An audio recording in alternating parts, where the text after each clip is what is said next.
Welcome to episode 6 of a Renault Master camper conversion. I'm slightly jumping ahead of the electrics at the moment because I need to get the bed frame in, or the supports for the bed frame, so that I can put ply on here for the electrics to go on. So what I'm going to be doing in this van is I'm going to be fitting an ottoman bed, because they're spring loaded and the frame's pretty lightweight, and then it's going to lift up like that, just so I've got more usage of the rest of the van. So I'm going to start by putting in these supports, because I want the bed frame to come back this way more, but I don't want to block these over. These are access to the lights, cables and whatever, so blocking anything in is something you want to consider if you don't want to have to think, oh damn, I've got to take my van apart to do service or to repair something on the van. So yeah, this is where I'm starting. I haven't really got a plan, I'm kind of winging it, but yeah, I'm going to start with these supports and then I'm going to be putting cross supports back this way. I don't want to rely just screwing them straight onto here. There's just 2 screws for 2 people, supporting 2 people sleeping, so we've got this support here. So that's where I'm starting with that. Okay, so I've fitted both the supports. When you're fitting supports, then anything in the camper van, don't use a level, because my van might not be level right now, it might be slightly out of level where I've parked. So if I build everything to this level, anything's only going to be level when I'm parked in this position. So what I'm going to do instead is I'm using a square. This is an old end panel for a wall unit for a kitchen. As I said before, I'm a builder, so I just have a shed full of crap that I can utilise. So you can just use any piece of wood that's straight from the supplier, so a sheet of ply. If it's been cut on a wall saw, wouldn't trust cutting by hand. Anything that's basically prefabricated in the machine shop should be square. So I use this as well in building techniques. I always use only machine edges to work off, not something that I've hand cut with a circular saw. I know we have track saws nowadays, so it gives you a nice straight cut, but again, your measurements should be slightly out. Could be slightly out, should I say. So anyway, yeah, so I'm just using this to square it up this way. I'm squared it up this way already.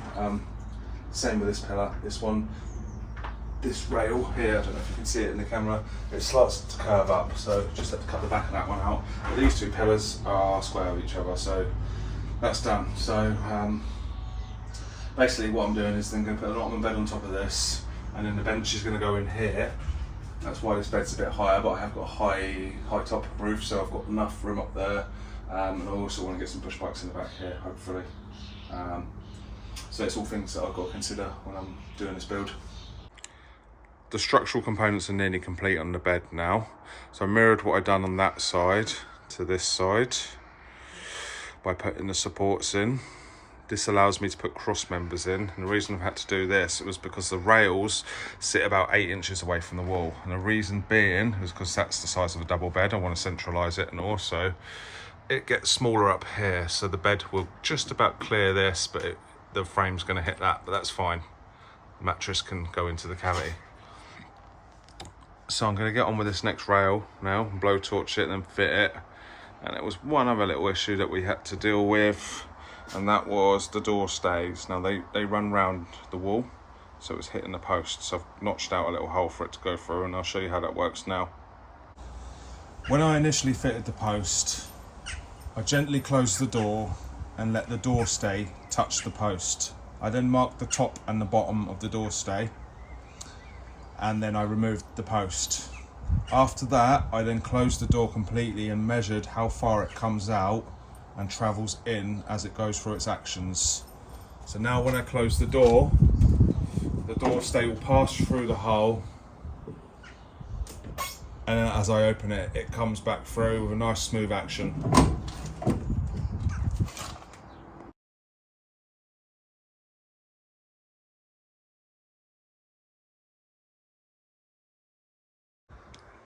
I'm just trying to work out how to get the fixings right in the bed. So I've put the side of the ottoman bed inside of my bed. This beam here acts as the headboard, so this normally butts up against the headboard. So that's sitting how it would sit in the bed. So now all of these are in line. One thing I did notice that is this one is 10mm lower than this. So I've now marked that out, and I can drill some pilot holes there, and then I can get these insert bolts in. So I bought a set of insert bolts, so I can, or insert nuts should I say, so I can screw them into there, and then the old bed frame will screw straight onto there, and then open as it should, hopefully. It's a bit of an experiment, but I'm sure it'll work.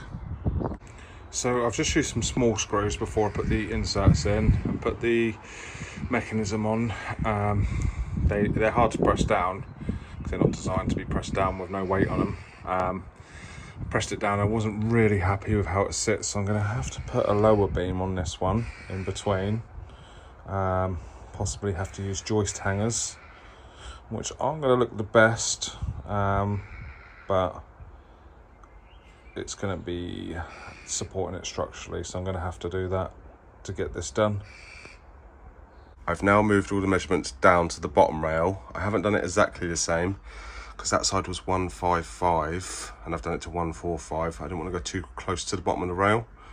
And then this one was 145 and I've done it 135. So I'm keeping the same pitch of angle, but just 10mm higher. So I've done that. I'll put the screws in. I haven't put the inserts in yet because I want to screw the frame in first before I actually put the inserts in, because I can still adjust it. But for now, we're going to varnish the wood, so I need to be able to take this tape off by putting screws in and then have it all marked and positioned. I've put the rail in underneath and I've fixed the mechanism with screws just to see how it works. It sits okay and folds down okay. The only thing I don't like is that it wants to go past the little sill at the top there. So that means that if I leave that strut in there, it'll be putting pressure on that all the time. And it's also going to be hard for me to get the bed frame in because it's not going to sit right. So I've ordered a smaller strut. Now I'm going to try that to see if it sits a little bit better. Okay, so I think I've got it where I want it now. I've screwed a bit of timber on there to replicate the bed, so it ends at the end of this timber. I've compressed it down so it sits where it should sit, and then if I let the pressure go, and it ends here. The old one wanted to end up here, but the bed frame isn't smaller than that. It comes to about here, and I didn't want the pressure to be pressing on here too much. So I think I'm happy with that. I would rather it goes right up, but this is only 500. And the original was 550. I was looking for 520 because I already kind of calculated it. But this says 65 kg on it, and I was trying to find one. Most of them come in newton meters of pressure, and I didn't. I finally found out how to convert it, but I found one that was about 67.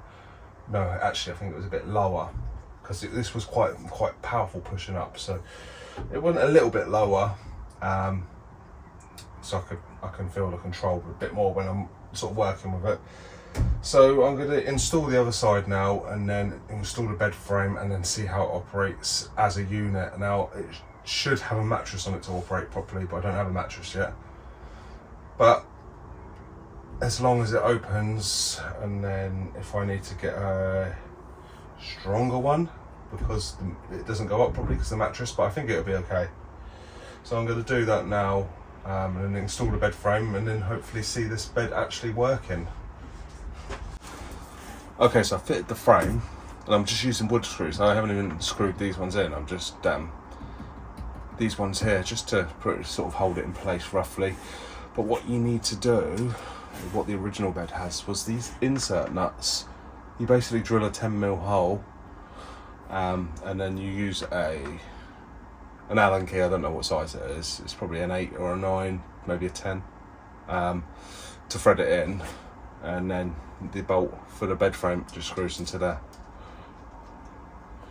I'm not going to do that in this video because I need to take all this out and I haven't got anywhere to put it at the moment, so I'm just going to leave it like that.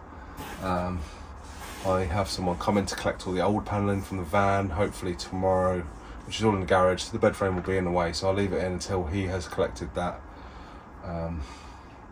But yeah, basically, I think that's just a 10 or 12mm hole, so I'll try a 10mm hole first, screw it in. If it's too tight, I'll do a bigger hole. But I'm actually happy with these these position of these screws, so I'm going to put it here. The bed's going to go here where it is. Why not put these bolts in? The bed might lift up a little bit, so I'm going to have to take the bed out, put these in, and then close it and measure what size thickness. At the moment using the CLS, it's 38mm.